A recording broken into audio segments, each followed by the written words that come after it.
A three-letter word has been on the lips of South African football fans and commentators during the past couple of weeks. VAR, or Video Assistant Referee. This technology-driven system used in football to assist on-field match officials in making more accurate decisions during matches. It's only been a couple of months into the new season and we've seen horrible refereeing decisions in big games with big implications. Mamelodi Sundowns' Thapelo Masego, ex-Kaizer Chiefs Duduzi Mdantsane from the back in the penalty area in the final moments of the 2023 MTN 8 semi-final second leg. Mamelodi Sundowns went on to win the game. Orlando Pirates' Miguel Tim trips Mamelodi Sundowns' Peter Shalulile in the box in the second half of extra time of the 2023 MTN 8 final. Pirates went on to win the trophy on penalties. Plenty seem to think VAR is the solution, but is it? My name is Cheese, and in this video I'm going to give you 5 reasons how VAR will make PSL officiating worse. 1.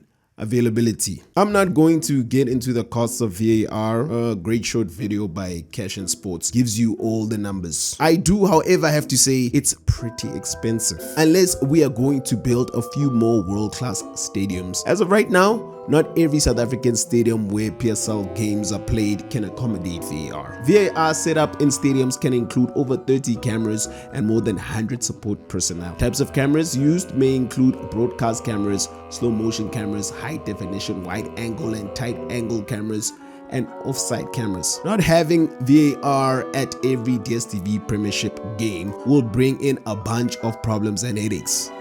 First off, it's not fair, man. Some teams get VAR, some don't, and that can make everyone feel like they are not on a level playing field. Sometimes some games get controversial calls checked and in others they don't, which can lead to cries of bias and unfairness. When VAR is used selectively, it messes with the whole vibe of the league. The quality of ref calls can be all over the place game to game. Trust in the league's integrity starts to wobble. Plus, it's confusing for fans and players. Like, you never know when VAR is going to step in, and that's just frustrating. It messes with the trust fans and players have in the league's ref standards. It could even mess with who wins the league. Calls in some games could be different from others, shaking up the standings and title race. And imagine being a ref or VAR official in that mess. The pressure's all over the place because you never know when VAR is watching or not. That's gotta be tough to handle. Then there's fans. Some get the VAR experience and some don't. It can change the whole vibe in the stadium, with more stoppages and reviews in some games than others. Making sure the VAR tech and trained officials are in place for some games but not others, that's a logistical headache. So all in all, having VAR in only certain games and not in all of them in the league will not work. VAR management. Refs need to be super solid understanding the rules. Talk to each other like a well-oiled machine and nail down video evidence interpretation. When the ref squad isn't up to snuff, adding VAR to the mix can make things go south. South Africa's not so great refs might fumble with the tech, making wrong calls for VAR reviews or missing big obvious mistakes. And when they can't wrap their heads around VAR rules, it's like a recipe for chaos on the field, and we're left scratching our heads. Plus, the inconsistency in decisions and the whole lack of clarity can really mess with the flow of the game and sometimes even lead to heated arguments. After the game, we end up with all these controversies, and nobody's really held accountable for the screw-ups. This messes with the league's reputation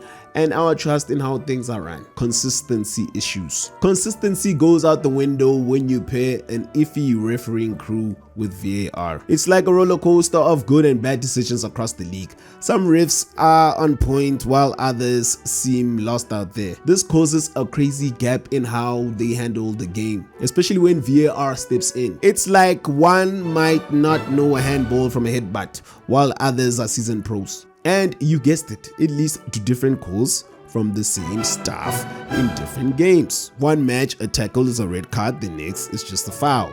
Teams and fans pull their hair out because they don't know what to expect, and it throws off the whole vibe of the competition. Plus, this inconsistency can mess with the game's result, making it a wild ride for players and coaches. Adapting to these shifting standards is like a never-ending headache, and when decisions change from game to game, you start thinking, is someone playing favorites here? It's like a storm of bias accusation that can really mess with the league's reputation.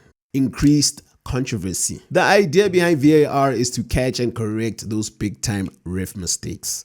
But when the refs are less than stellar, it just puts their errors under a microscope. So instead of bringing clarity, VAR often adds to the drama.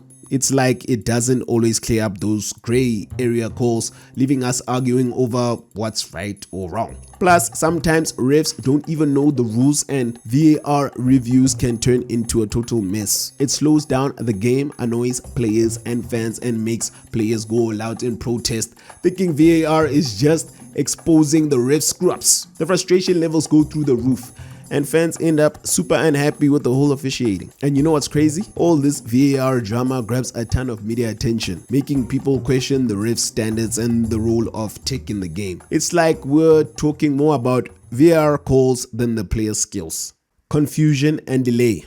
Man, you won't believe how VAR can turn into a total mess when you've got refs who don't quite get it. I mean, these guys might as well be trying to solve a Rubik's Cube blindfolded. South African refs struggle with basic interpretation of the law. They wouldn't really get how VAR works or when it's supposed to jump in. And those decisions, man, they range from no-brainers to I need a PhD in football rules to figure this out. Then there's the whole VAR rulebook, which will be like a foreign language to these refs. They won't seem to wrap their heads around when to call for VAR and when to trust their gut. And don't get me started on the walkie-talkie stuff. They won't even have a proper chat with the VAR crew. This confusion means more stoppages, more waiting, and that just ticks off the players and fans. It will be a circus on the field, and everybody will be frustrated. Players lose focus and the fans just start throwing their hands up in the air. We all end up shouting at the TV. It's like VAR becomes the star of the show and the game takes a back seat. VAR isn't going to solve South Africa's officiating problems. There are a bunch of other things that can help. First off, referees need some top-notch training and education to make sure they know the rules inside out. It's an ever-evolving game after all. Consistency is key too. They should be on the same page and judge similar stuff in a similar way across different matches. And like, we should be nurturing new talent from a young age through youth programs and mentorship. Communication during matches is a big deal to avoid those heated confrontations. There are other tech tools like goal line tech and vanishing spray that can give refs a hand too. Plus, they gotta stay in shape, mentally tough, and post-game reviews help them learn from their mistakes. Oh, and let's not forget, fans and players should understand the struggles of refs and show them some respect. Fair play and holding refs accountable through independent bodies are important too. So yeah, VAR is cool, but it's used to assist the ref rather than being the ref. Good refereeing is a mix of training, consistency, communication, tech, and good sportsmanship.